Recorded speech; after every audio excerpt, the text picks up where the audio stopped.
Hi అండి. నమస్తే. కథావాణికి స్వాగతం. వెబ్బిలి హైమావతి గారు రచించిన మనుషులు మమతలు అనే చక్కని నవలను ధారావాహికంగా వింటున్నాం కదండి. ఈరోజు 12వ భాగం వినేద్దామా? జీవితంలో ఎన్నో కష్టాలు ఎదుర్కొన్నాను. ఇక సుఖపడతాననుకున్న సమయంలో తిరిగి ఆ పసిదాని బాధ్యత నాపై పడింది. నా కొడుకు సర్వీస్లో ఉండగా చనిపోవడం వలన కంపెన్సేషన్ ఇన్సూరెన్స్ డబ్బులు బాగానే వచ్చాయి. వాటితో నా మనవరాల్ని ఇంతదాన్ని చేశాను. మా మనోజ్ఞ ఇప్పుడు గాయత్రి ఇంజనీరింగ్ కాలేజీలో లెక్చరర్గా పనిచేస్తుంది. ఇది అన్నయ్య నా కథ. ఆనాడు అనాలోచితంగా నేను చేసిన తప్పుకి మొత్తం నా జీవితాన్నే మూల్యంగా చెల్లించుకోవాల్సి వచ్చింది అంది మీనాక్షి కళ్ళు తుడుచుకుంటూ. చెల్లెలు దీనగాథ విన్న జగన్నాథం గారి గుండె ద్రవించిపోయింది. కన్నీటితో అతడి చెంపలు తడిసిపోయాయి. అది చూసి మీనాక్షి, బాధపడకన్నయ్య, గతం గతః, నేనిప్పుడు బాగానే ఉన్నాను. దైవ చింతనలో రోజులు సంతోషంగా గడిపేస్తున్నాను. నా మనవరాలు మనోజ్ఞకు పెళ్లి చేసేస్తే నా బాధ్యత పూర్తిగా తీరిపోతుంది అంది సన్నగా నవ్వుతూ. అవును, మీ మనవరాలేది కనిపించడం లేదు అన్నారు జగన్నాథం గారు చుట్టూ చూస్తూ. అది ఫ్రెండు పెళ్ళికని హైదరాబాద్ వెళ్ళింది అన్నయ్య. రేపు ఉదయం గోదావరికి వచ్చేస్తుంది. మీరెలా ఉన్నారు? వదిన బాగుందా? నేనున్నప్పుడు చలపతన్నయ్యకు పెళ్లి కాలేదు.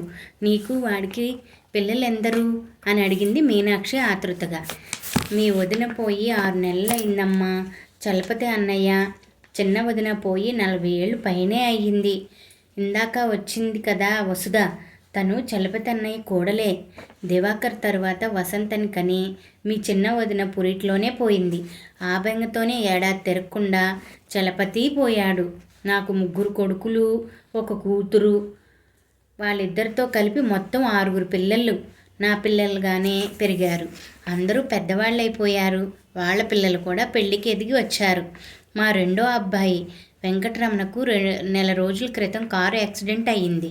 2 కాళ్ళు తీసేయవలసి వచ్చింది. వాడు హైదరాబాద్లోనే ఉంటే డిప్రెషన్లో కూరుకుపోతాడని దివాకర్ ఇక్కడికి తీసుకొచ్చాడు. వాడిని చూద్దామని నేను ఇక్కడికి వచ్చాను. ఉదయం నీ పాటను విని ఇలా నిన్ను కలుసుకోగలిగాను అన్నారు జగన్నాథం గారు. పోన్లే అన్నయ్య, ఆ భగవంతుడి దయ వలన ఎలాగో ఇన్నాళ్ళకి మనం కలుసుకోగలిగాము. ఇన్నాళ్ళు నా మేనల్లుడు నా పక్కనే ఉన్నా తెలుసుకోలేకపోయానంటే ఎంత దురదృష్టమో కదా నాది అంది మీనాక్షి బాధగా. ఇంతలో దివాకర్, వసుధ అక్కడికి వచ్చారు. నాన్నగారు, నేను విన్నది నిజమేనా? ఈమె మా మేనత్తగారా అని అడిగాడు సంభ్రమాశ్చర్యాలతో మీనాక్షి వంక చూస్తూ. అవునరా, నీ ధర్మమా అని 50 ఏళ్ల తర్వాత నా చెల్లెలను కలుసుకోగలిగాను అన్నారాయన ఆనందంగా. మేనత్త వంక భక్తి గౌరవాలతో చూస్తూ ఆమెకు వంగి నమస్కరించాడు దివాకర్. ఆయుష్మాన్ భవ, శుభంగా వర్ధిల్లండి నాయన అంటూ అతన్ని లేవనెత్తింది మీనాక్షి. చెల్లెలు కనపడటంతోనే పోగొట్టుకున్న పెన్నిది ఏదో దొరికినంత ఆనందపడిపోతున్నారు జగన్నాథం గారు. అప్పటికప్పుడు తమతో పాటు మీనాక్షిని దివాకర్ ఇంటికి తీసుకువచ్చి పేరు పేరున అందరినీ పరిచయం చేశారు. అయినా ఆయనకు తృప్తిగా అనిపించడం లేదు. తన మిగతా పిల్లలందరికీ ఫోన్లు చేసి చెప్పి తన ఆనందాన్ని అందరితో పంచుకున్నారు ఆయన. అందరితో పాటు శరత్కి, శ్రీకాంత్కి కూడా ఫోన్ చేసి మీనాక్షి గురించి చెప్పారు ఆయన.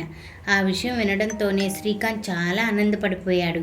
అది చూసి శరత్ ఆశ్చర్యపోతూ, అదేమిట్రా, తాతగారికి చెల్లెలు దొరికితే నువ్వెందుకురా అంత సంతోషపడిపోతున్నావు అని అడిగాడు.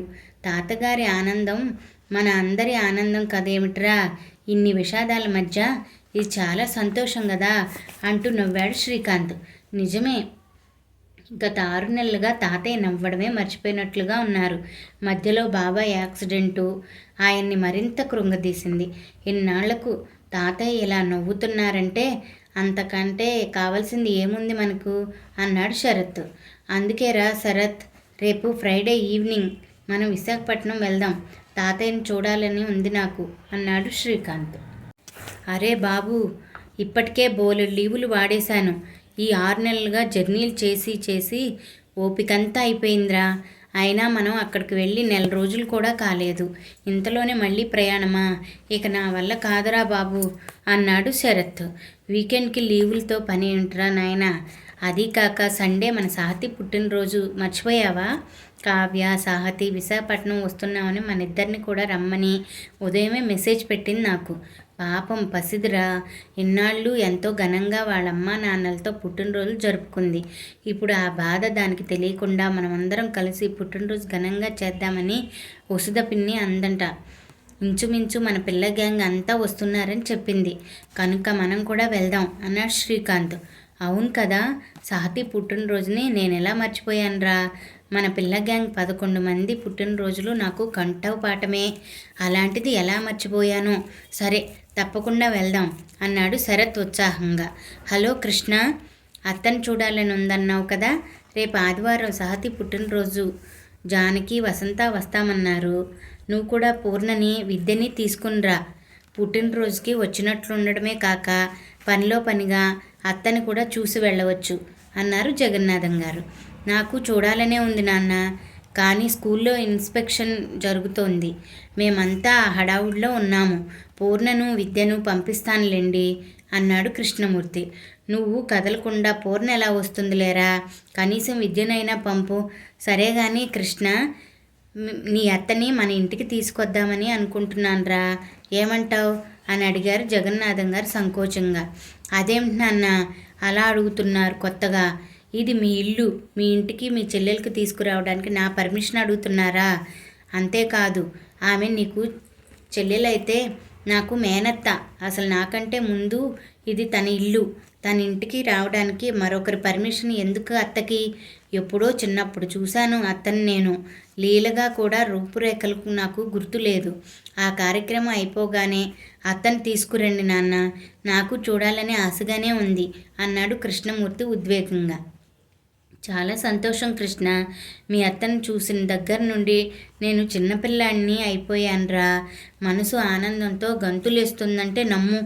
నువ్వింటికి రమ్మన్నావని చెప్తే అత్త కూడా ఇంకెంత పొంగిపోతుందో అన్నారాయన ఉత్సాహంగా. మర్నాడు మనోజ్ఞ ఊరి నుండి వచ్చాక మీనాక్షి పట్టరాని సంతోషంతో మనవరాల్ని కౌగిలించుకుంది. ఎప్పుడూ ఎంతో గంభీరంగా ఉండే నానమ్మ అలా చిన్నపిల్లలా సంబరపడటం చూసి ఆశ్చర్యపోయింది మనోజ్ఞ. ఏమిటి నానమ్మ, ఎప్పుడూ లేనిది ఇంత హుషారుగా ఉన్నావు ఈరోజు అని అడిగింది. అవును మను, చాలా ఆనందంగా ఉంది నాకు ఈరోజు. ఇన్నాళ్ళు నేను చెప్తూ ఉండేదాన్ని కదా మా అన్నయ్యలు ఇద్దరు గురించి. నేను కల్లో కూడా ఊహించిన విధంగా నిన్న మా పెద్దన్నయ్యను చూశానమ్మా. మన పక్కింట్లో ఉన్న దివాకర్ అంకుల్ ఎవరనుకుంటున్నావు? స్వయానా నా మేనల్లుడు, మా చిన్నన్నయ్య కొడుకు అంటూ తన మేనల్లుళ్ళ గురించి, మేనకోడళ్ళ గురించి వివరాలు ఎంతో సంబరంగా చెప్పింది మీనాక్షి. నిజమా నానమ్మ? ఇన్నాళ్ళు మనకి ఎవరూ లేరనుకున్నాం కదా, ఇప్పుడు మనకెంతమంది బంధువులో. నానమ్మ, మనం ఆ ఊరు ఎప్పుడు వెళ్దాం అని అడిగింది మనోజ్ఞ ఉత్సాహంగా. మనవరాలు ఉత్సాహం చూసి నవ్వేస్తూ, వాళ్ళిప్పుడు తీసుకెళ్తే అప్పుడు. అదీ కాక మా అన్నయ్య అంగీకరించినట్లు మిగతా వాళ్ళు నన్ను అంగీకరించాలి కదా. ఏ మాటకు ఆ మాటే చెప్పుకోవాలి. రాత్రి మా అన్నయ్య దివాకర్ ఇంటికి తీసుకువెళ్ళాడు. నా మేనల్లుళ్ళు వాళ్ళ భార్యలు నన్నెంతో ఆత్మీయంగా చూశారు.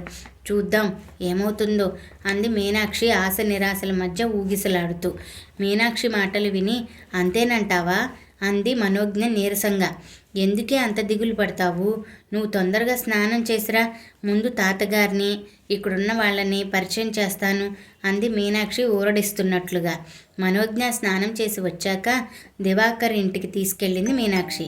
వాళ్ళని చూడటంతోనే వసుధ, రండి పెద్దమ్మగారు అంటూ సాదరంగా ఆహ్వానించింది. ఏమ్మా మనోజ్ఞ, తెలిసిందా నీకు? మనం ఇప్పుడు చాలా దగ్గర బంధువులు అయిపోయాము. రా ఇలా కూర్చో అంటూ మనోజ్ఞ చేయి అందుకుని సోఫాలో కూర్చోబెట్టింది. అవునా ఆంటీ, నానమ్మ ఇప్పుడే చెప్పారు అంది మనోజ్ఞ నమ్రతగా. వారి మాటలు విని గదిలో నుంచి బయటకు వచ్చారు జగన్నాథం గారు. ఆయన చూడటంతోనే ఎవరో చెప్పకుండానే తెలిసిపోయింది మనోజ్ఞకు. ఆయనే తన నానమ్మ అన్నగారని చప్పును లేచి నుంచుంది. మీనాక్షి సైగను అనుసరించి ఆయనకు పాదాభివందనం చేసింది మనోజ్ఞ. దీర్ఘాయుష్మాన్ భవ, శీఘ్రమేవ కళ్యాణ ప్రాప్తిరస్తు అంటూ దీవించారు జగన్నాథం గారు. ఆ దీవెన విన్న మనోజ్ఞ ముఖం సిగ్గుతో ఎర్రగా కందిపోయింది. మీనా, మీ మనవరాలు అచ్చం నీలాగే ఉంది సుమా అన్నారు జగన్నాథం గారు మనోజ్ఞ వంక తేరిపారా చూస్తూ. అవునన్నయ్య, అందరూ ఆ మాటే అంటూ ఉంటారు అంటూ నవ్వింది మీనాక్షి. తరువాత మనోజ్ఞ శాంతని వెంకటరమణ్ని కలిసింది. వాళ్ళు మనోజ్ఞను ఎంతో ఆదరంగా పలకరించారు. ఇలా తామంతా కలిసినందుకు వారి హర్షామోదాలను తెలియచేశారు. వసుధ చెప్పినట్లే శుక్రవారం సాయంత్రం గోదావరికి కావ్య, వంశీ, సాహతి బయలుదేరి విశాఖపట్నం వచ్చారు. శంకరానికి రమణను మేనత్తను చూడాలని ఉన్నా ఆఫీసులో పని ఒత్తిడి వలన రాలేకపోయాడు. శనివారం మధ్యాహ్నం మెయిల్లో శరత్, శ్రీకాంత్ దిగారు. సాయంత్రానికల్లా జానకి, వసంత, విద్య, వందన, మానస, చక్రధర్లు వచ్చి చేరారు. ఇక రానిదల్లా హేమంత్ ఒక్కడే. అందరూ ఒక చోట చేరడంతో ఇల్లంతా ఎంతో సందడిగా తయారైంది. ఆ పైన అందరూ తలో పని అందుకుని చేయడంతో ఎవరికీ పని భారం అనిపించలేదు. జగన్నాథం గారు అందరినీ మీనాక్షికి పరిచయం చేశారు. ఆ సమయంలో మనోజ్ఞ ఏదో పని మీద బయటకు వెళ్ళడం వలన వారిని పరిచయం చేసుకునే అవకాశం లేకపోయింది. పిల్లలందరూ ఆమెను ఎంతో ఆశ్చర్యంగానూ అపురూపంగానూ చూశారు. మీనాక్షి అందరినీ వాత్సల్యంగా దగ్గరకు తీసుకుంది. వాళ్ళందరి ఆదరాభిమానాలను చూశాక ఎంతో కాలంగా అంతా తెలిసిన వాళ్ళలాగే అనిపించారు. కానీ ఇంతకాలం దూరంగా ఉన్నట్లు ఏమీ కొత్తగా అనిపించలేదు మీనాక్షికి. జానకి, వసంత మేనత్త కాళ్లకు నమస్కరించారు. ఆనంద బాష్పాలతో మేనకోళ్ళిద్దరినీ దగ్గరకు తీసుకుంది మీనాక్షి. ఆ సాయంత్రం సహతిని బజారుకు తీసుకువెళ్ళి మంచి డ్రెస్ కొనిపెట్టాడు దివాకర్. శ్రీకాంత్, శరత్లు సహతికి మంచి చెప్పులు, హ్యాండ్ బ్యాగ్ కొని తెచ్చారు. ఇలా పిల్లలందరూ సహతి కోసం రకరకాల బహుమతులు తీసుకువచ్చారు. సహతి పుట్టినరోజుకి మనోజ్ఞని, మీనాక్షిని భోజనానికి పిలిచింది వసుధ. మను, రేపు మన ఇద్దరిని వాళ్ళు భోజనానికి రమ్మని పిలిచారు అంది మీనాక్షి ముఖమంతా సంతోషంగా వెలిగిపోతుండగా. ఎలా నానమ్మ? వైదేహి ఎంగేజ్మెంట్ రేపే కదా. 4 రోజుల నుండి అది చెప్తోంది రేపు ఏ కార్యక్రమాలు పెట్టుకోవద్దని. అదీ కాక తను నా కొలీగ్ కదా, వెళ్ళకపోతే బాగుండదు అంది మనోజ్ఞ ఇబ్బందిగా చూస్తూ. మరి వాళ్ళు పిలిచాక వెళ్ళకపోతే బాగుంటుందంటే ఎన్నాళ్లకు కలిసిన బంధువులు అంది మీనాక్షి ఆశాభంగం చెందినట్లుగా. పర్వాలేదు నానమ్మ, నేను రేపు ఉదయమే వాళ్ళ ఇంటికి వెళ్ళి సాతిని బర్త్డే విషెస్ చెప్పేసి భోజనానికి ఉండలేకపోతున్నందుకు సారీ చెప్తాను అంది మనోజ్ఞ. ఏమో, నేను ఇష్టం, వస్తే అందరితోనూ కులాసాగా గడిపినట్లుంటుంది కదా అని నా ఉద్దేశం అంది మీనాక్షి. ఏం పర్వాలేదు నానమ్మ, ఇక ముందు అందరం కలిసి ఉండేవాళ్ళమే కదా. ఇన్నాళ్ళు బంధువులు ఎవరూ తెలియదు కనుక స్నేహితులతోనే ఎక్కువ సాన్నిహిత్యాన్ని పెంచుకున్నాను. ఈరోజు కొత్తగా పరిచయమైన చుట్టాల కోసం ఎప్పటి నుండో ఉన్న స్నేహితులను పక్కన పెట్టడం న్యాయమా నానమ్మ అని అడిగింది మనోజ్ఞ. ఆ మాట కూడా నిజమేననిపించింది మీనాక్షికి. అయిష్టంగానే మనవరాలు వెళ్ళడానికి ఒప్పుకుంది. అన్నట్లుగానే వైదేహి ఎంగేజ్మెంట్కి బయలుదేరే ముందే సాహతిని కలిసి శుభాకాంక్షలు తెలియచేసింది మనోజ్ఞ.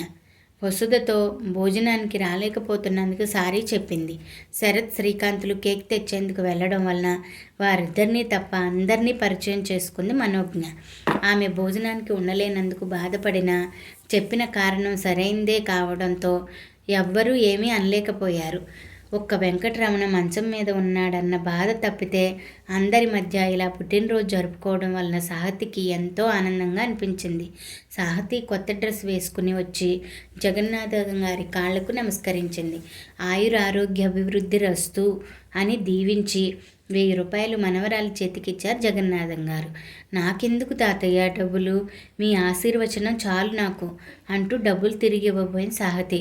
అలా అనకమ్మా, నేను ఇచ్చింది ఏది ఎప్పుడు మరెవ్వరూ కాదనకూడదు అంటూ జగన్నాథం గారు సాహతి గుప్పెడు మూశారు.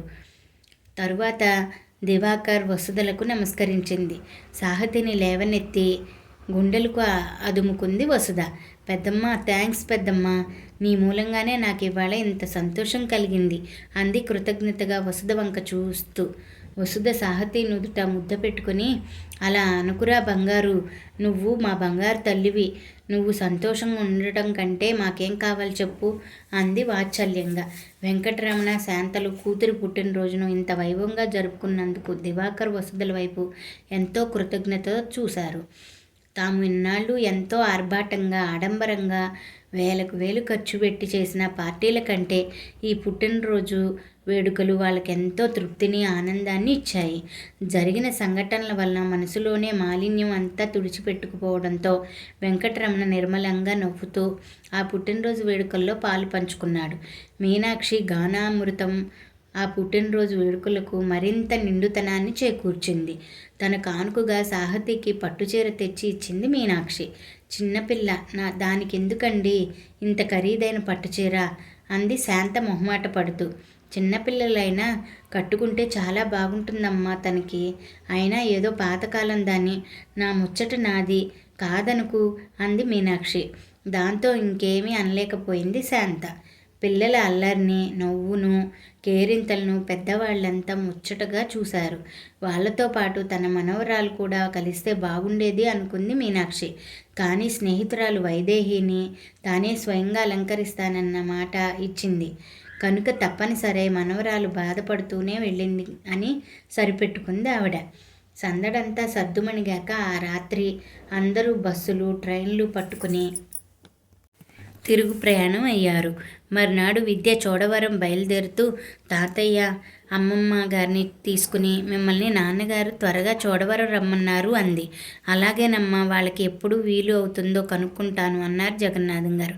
వచ్చేటప్పుడు మనోజ్ఞను కూడా తీసుకురండి తాతయ్య. తనతో మాకెవరికి సరిగా మాట్లాడినట్లే అనిపించలేదు. మనం అందరం ఉండి కూడా పాపం ఇంతకాలం ఏకాకుల్లా గడిపారు వాళ్ళు. ఇక మీదటైనా అందరం కలిసి సరదాగా ఉండొచ్చని చెప్పండి వాళ్ళకి అంది విద్య. అలాగేనమ్మా, తప్పకుండా చెప్తాను. వీలైనంత త్వరగా బయలుదేరి వస్తాము అన్నారు జగన్నాథం గారు ఉత్సాహంగా. మీనాక్షి కనిపించాక ఆయనకు సగం వయసు తగ్గిపోయినట్లుగా ఎంతో హుషారుగా ఉంటున్నారు. ఇంట్లో వాళ్ళు కూడా ఆయనలో వచ్చిన మార్పును గమనించారు. ఆయన సంతోషంగా ఉండటం కంటే వాళ్ళకు కావాల్సిందేముంది? 12వ భాగం ఇంతటితో సమాప్తమండి. మిగతా నవలను రేపటి భాగంలో తెలుసుకోమా. Thank you for watching. Please subscribe for more stories.